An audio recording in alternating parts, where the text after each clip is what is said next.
Chapter 4. Present Day. People seldom looked up in the shanty town of yore. It was not a place for daydreamers. It was a place to keep your head down, watch your step, and hold your coins close. The crowded, narrow streets were a sea of people, a powerful tide that drew the eye. Merchants selling their wares, travellers searching for lodgings before night fell, sailors returning to their ships. People seldom looked up. Makeshift towers crowded the sky, haphazard structures that loomed at impossible angles. They swayed in the light sea breeze. Small cat-like creatures leapt between them, threatening to topple them. Far better to keep your eyes to the ground and concentrate on the more immediate dangers, like the Kriska at your feet, the street urchins that eyed your coin purse, the hard men that tracked you with hard stares, the dark alleyways where shadowy figures lurked. No, people seldom looked up, and that's the way Roo liked it. This is where he ran free from the crowds and its dangers, where his feet moved in time with the swaying rooftops, and he glided over narrow pathways at dizzying heights. Roo was a fleeting figure of rags and bones. His skin was a dark brown, his weary eyes an almost golden amber. His hair was wild and thick, tied loosely at the back with frayed cloth. His features marked him as a Udai, a once proud race of plains people, now fallen and disgraced. He carried his people's love of open spaces, and out here he was above the sea-damp shadows and under the sun, running where the birds flew and the sky began. His leaps over the fog-filled alleyways set him free, if only for a moment. He landed lightly, as sure-footed as a cat, and followed a path of planks, worn smooth by his footsteps. The Kriska were up here too.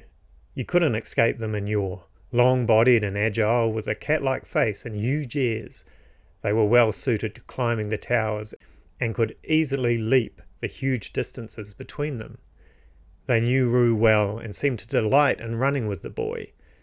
Roo felt comfort in their presence, like he was part of a pack. It sometimes felt as if the Kriss King himself watched over the boy.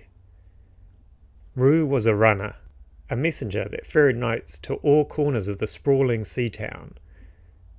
There were not many options of employment for a small orphan boy without any connections, especially an Udai boy. Either find your own way or join the gangs of Pirate Bowl and work for him as a thief. Roo had briefly joined the gangs. He had become skilled at picking locks and pockets. He found himself in a band of brothers, finally part of a family. Unfortunately, it was the kind of family one wanted to leave, where the brothers were bullies and the father figures were drunk and stupid. The mothers, with their painted faces, were best not thought of at all. Roo had managed to leave the gangs and find more honest work. He was delivering a package for Tok now to the Lady Poldark, who was as close to royalty as you could get in this broken-down port of a town. Roo was heading south, navigating the zigzagging planks as they weaved their way between the leaning towers. Occasionally he would look to the horizon, where the sea stretched as far as the eye could see. There were other lands out there somewhere, an unknowable distance to a small boy who had never left town. He felt a familiar yearning, a pull to that distant horizon, to the haze where the blue sky met the blue sea, but he also felt the chains holding him here, that fear of the unknowable horizon and the comfort of the creaking planks at his feet.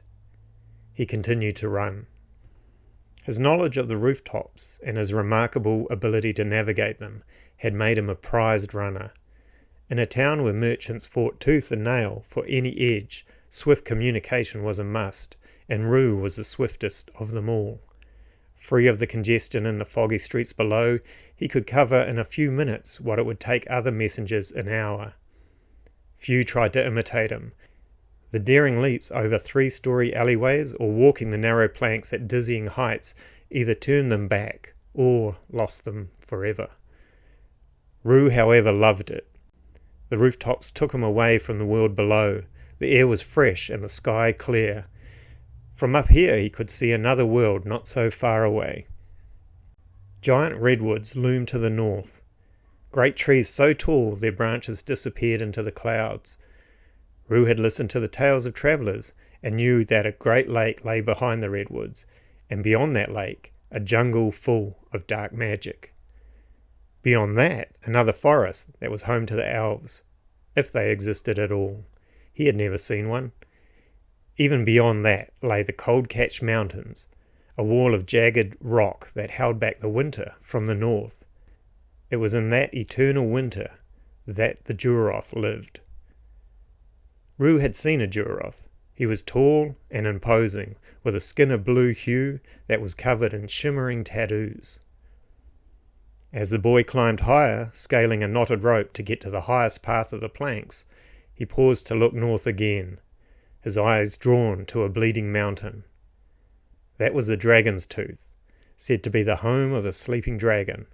It marked the centre of the great coast known as Winter's Edge. Beyond that mountain was the king's city, the fabled Rulorn. The boy scowled at the distance. Rulorn had abandoned the seaport of yore, left it to fend for itself after the Great Fall. If there was one thing that a small orphan despised, it was those that abandoned their responsibilities. With one last dark look north, Roo let the planks take him behind a broken stone tower. His concentration returned to the dizzying path ahead of him. Lady Poldark's estate lay in the northern quarter, as far away from the docks as possible.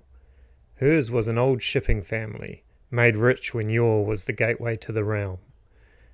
When the town fell outside the king's law, the Poldarks continued to run a trade empire, but dealt in more shadowy circles.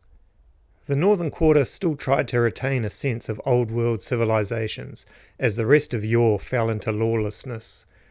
Roo knew it was a facade. The Poldarks were as corrupt as Pirate Bowl. Nevertheless, as he watched the cobbled streets from above, the difference was noticeable. The crowds had thinned and the merchants were gone. A large amount of guards patrolled the streets, dressed in the Poldarks' colours of red and gold. There were other estates here, owned by a number of wealthy families, pretending to be nobles, all with their own militia. Roo frowned. There were a lot of guards, far more than usual. There had been an assassination a week ago. An elder noble had been killed in his tower, and now the northern quarter was on high alert. Roo had actually delivered a package to the noble around that time. He vaguely remembered him as tall and bearded, and that he tipped poorly. Roo suspected that the lady herself had the man assassinated, in some political game these nobles liked to play. These extra guards were just for show, to avoid the attention of the Chris King. Still, a week was a long time to keep pretending to care. Roo sighed.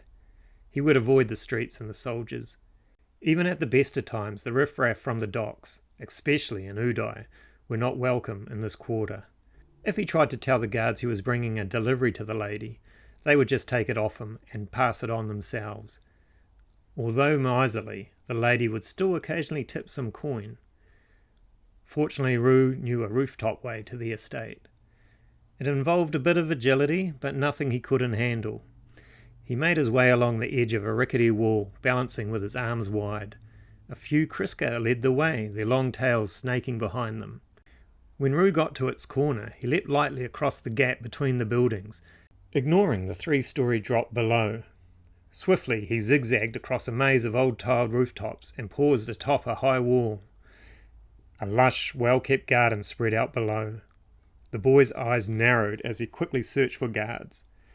Once satisfied it was empty, he dropped softly between the hedges. He quickly made his way to the back door and knocked loudly. The door opened and a tall, hunched figure loomed over him. "Ah, young Roo," said a raspy voice. "Avoided the guards again, I see."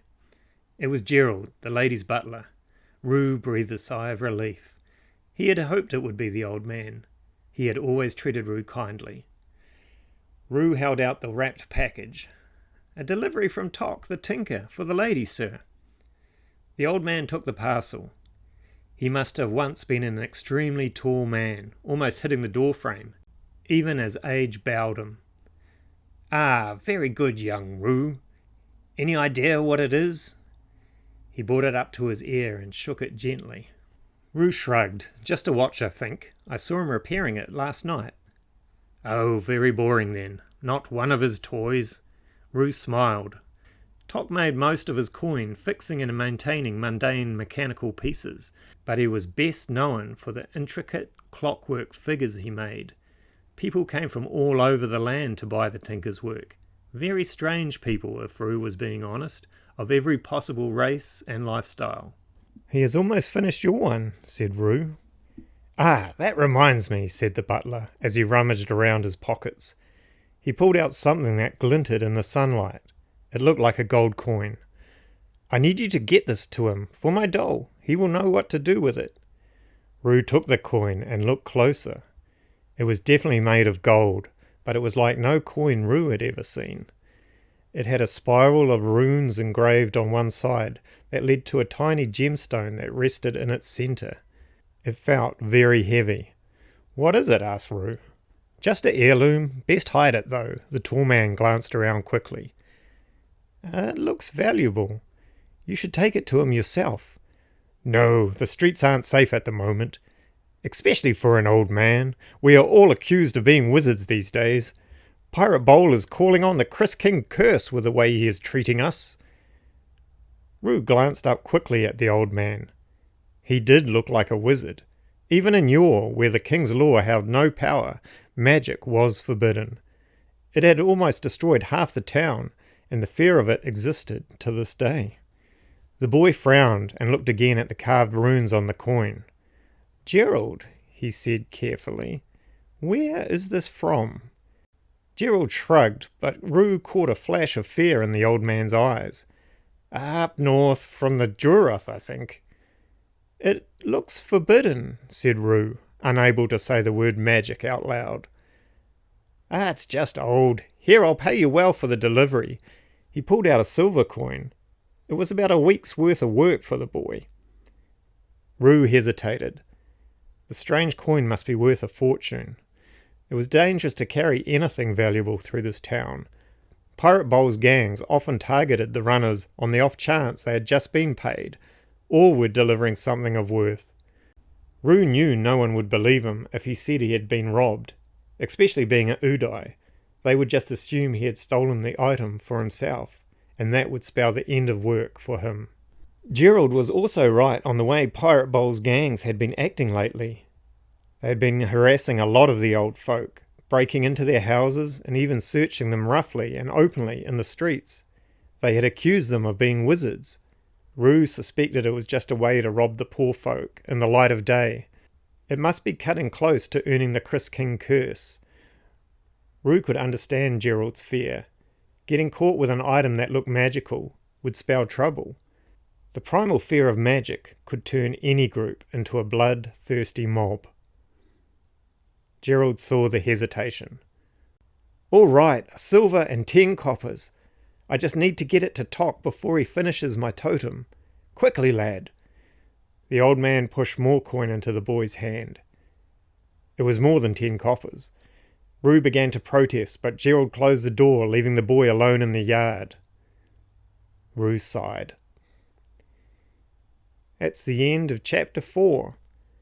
If you enjoyed that, please leave me a generous tip of 1 like and subscribe for more updates.